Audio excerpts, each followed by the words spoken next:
जब भी मांगो उनसे कोई वस्तु न मांगो, भगवान से मांगना हो तो भगवान को ही मांगना। देने वाले श्याम प्रभु से धन और दौलत क्या मांगे, देने वाले श्याम प्रभु को धन और दौलत क्या मांगे। वो देने वाले श्याम प्रभु से धन और दौलत क्या मांगे, देने वाले श्याम प्रभु से धन और दौलत क्या मांगे। मांगे भी तो अपने प्रभु से नाम और इज्जत क्या मांगे, श्याम प्रभु से मांगे तो फिर नाम और इज्जत क्या मांगे।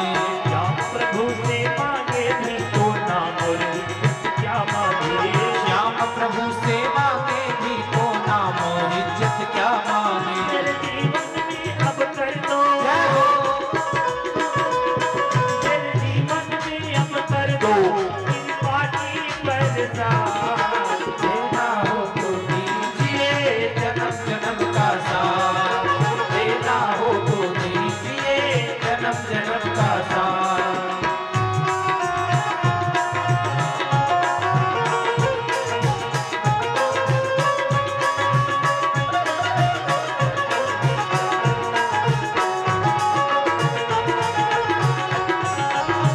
देना हो तो दीजिए जन्म जन्म का साथ। श्याम तेरे चरणों की धूली धन दौलत से महंगी है, श्याम तेरे चरणों की धूली धन दौलत से महंगी ओ है। श्याम तेरे चरणों की धूली धन दौलत से महंगी है, श्याम तेरे चरणों की धूली धन दौलत से महंगी है। वो एक नजर कृपा की मोहन नाम इज्जत से महंगी है, एक नजर की बाकी मोहन नाम इज्जत से महंगी है। एक नजर कृपा की मोहन नाम इज्जत से महंगी है, एक नजर की बाकी मोहन नाम इज्जत से महंगी है। मेरे दिल की तमन्ना यही है, मेरे दिल की तमन्ना यही है। मेरे दिल की तमन्ना यही है, कर सेवा दिन रात। देना हो तो दीजिए जन्म जन्म का साथ, देना हो तो दीजिए जन्म जन्म का साथ।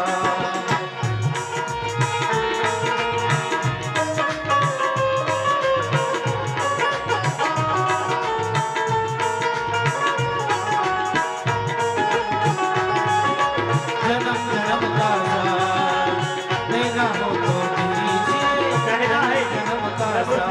क्या सुना है हमने शरणागत को अपने गले लगाते हो, अपने गले लगाते हो प्रभु, अपने गले लगाते हो। सुना है हमने शरणागत को अपने गले लगाते हो, अपने गले लगाते हो प्रभु, अपने गले लगाते हो। ऐसा हमने क्या मांगा जो देने में घबराते हो, जो देने में घबराते हो, जो देने में घबराते हो। ऐसा हमने क्या मांगा जो देने में घबराते हो, देने से घबराते हो प्रभु, देने से घबराते हो। चाहे जैसे रख लो मोहन, चाहे जैसे भी रख लो मोहन, चाहे जैसे रख लो मोहन, बस होती रहे मुलाकात। देना हो तो दीजिए जन्म जन्म का साथ, देना हो तो दीजिए जन्म जन्म का साथ, देना हो तो दीजिए जन्म जन्म का ओ साथ। मेरे सिर पर रख दो काना, मेरे सिर पर रख दो काना अपना ये दोनों हाथ, देना हो तो दीजिए जन्म जन्म का साथ, देना हो तो दीजिए जन्म जन्म का साथ, देना हो तो दीजिए जन्म जन्म का साथ, जन्म जन्म का साथ, जन्म जन्म का साथ। बोल वृंदावन बिहारी लाल की। की जय। भगवान ने कहा कि ध्रुव बेटा मेरी आज्ञा है, तुम अभी अपने घर जाओ, अपने पिता के सिंहासन पर 1000 वर्ष तक राज करो। इसके पश्चात तुम आना, मैं तुम्हारे लिए ध्रुव लोक का निर्माण करता हूँ। इसके बाद जीवन पर्यंत युग युगांतर तक ब्रह्मांड में तारा बनकर चमकना, पूरे संसार को प्रकाशित करना। भगवान की आज्ञा पाकर ध्रुव जी महाराज अपने घर लौटे। सभी लोग बड़े ही प्रेम से ध्रुव जी महाराज का सम्मान किए। छोटी माँ भी अब ध्रुव जी महाराज से अत्यंत स्नेह करने लगे। ध्रुव जी महाराज अपने पिता के सिंहासन पर राजा बने, 1000 वर्षों तक राज किए।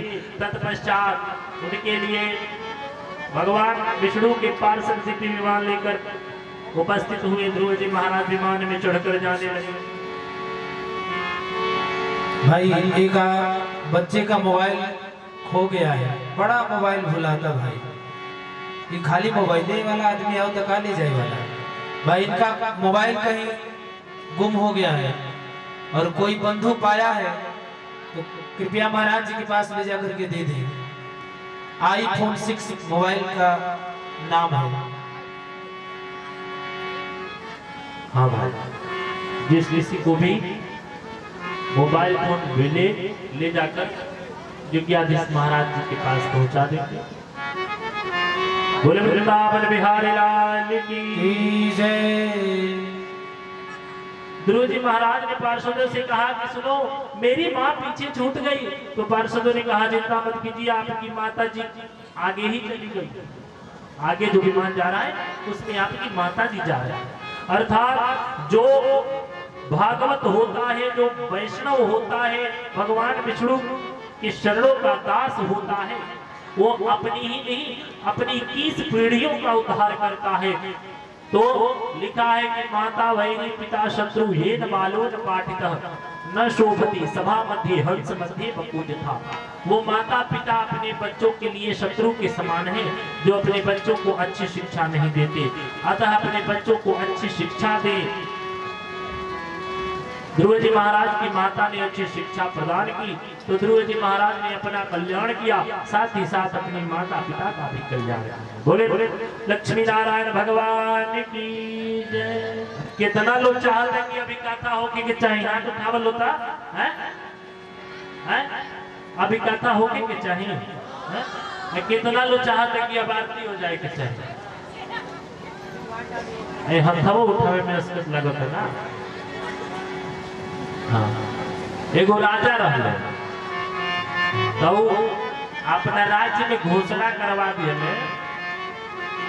कि जे हमारा राज्य में सबसे बड़का आलसी होई ओकरा के हम अपन आधा राज देंगे।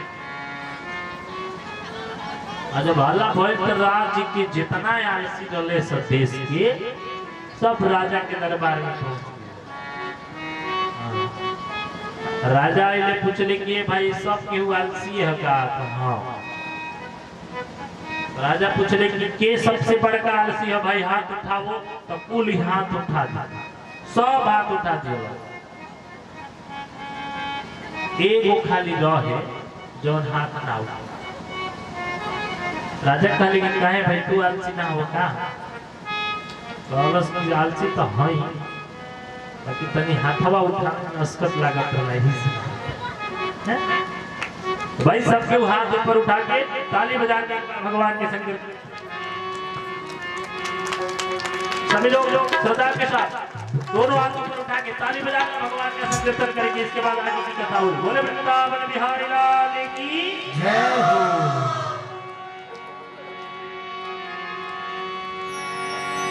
श्री कृष्ण गोविंद हरे मुरारी, हे नाथ नारायण वासुदेव। श्री कृष्ण गोविंद हरे मुरारी, हे नाथ नारायण वासुदेव। हे नाथ नारायण वासुदेवा, हे नाथ नारायण वासुदेवा, हे नाथ नारायण वासुदेव। कृष्ण गोविंद हरे मुरारी।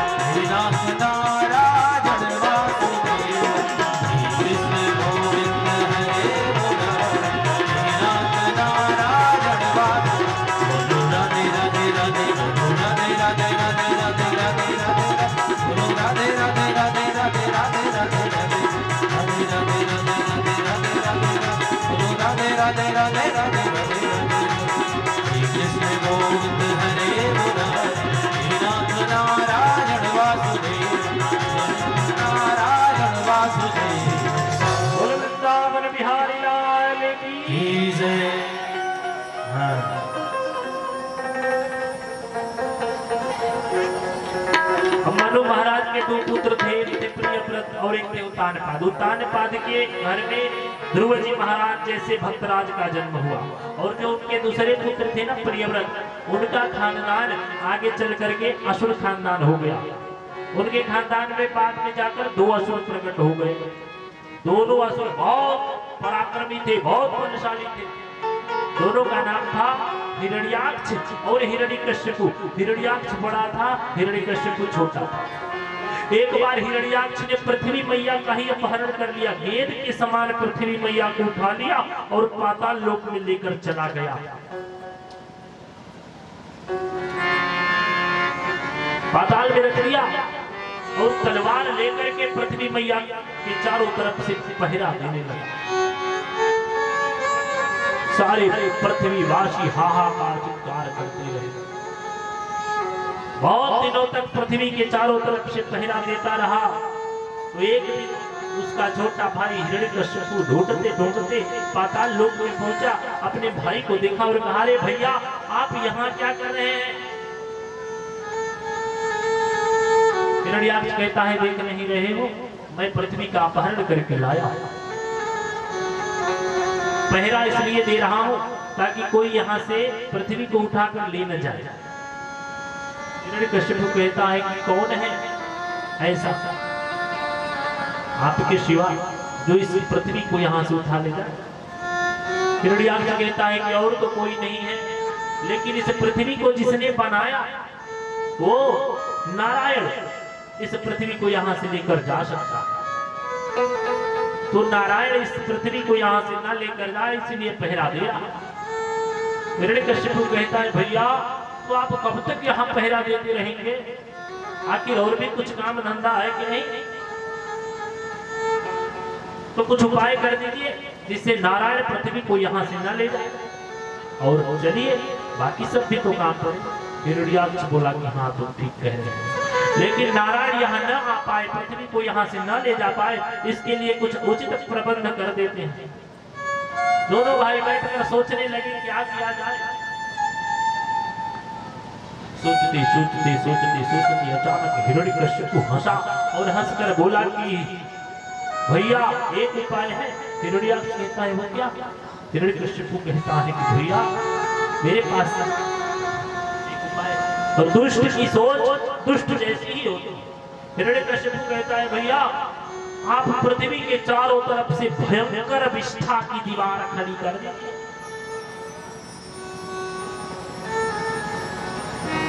ऐसी दीवार जब आप खड़ी करेंगे तो उस दीवार को तोड़ना तो छोड़िए, उस दीवार के पास भी कोई नहीं जाएगा। हिरण्याक्ष ने सोचा कि ये तो ठीक कह रहा है, और हिरण्याक्ष ने ऐसा ही किया। पृथ्वी के चारों तरफ से भयंकर विष्ठा की दीवार खड़ी कर देता। इसके बाद दोनों भाई वहां से चले जाते। सारे पृथ्वीवासी त्राहि त्राहि कर रहे हैं।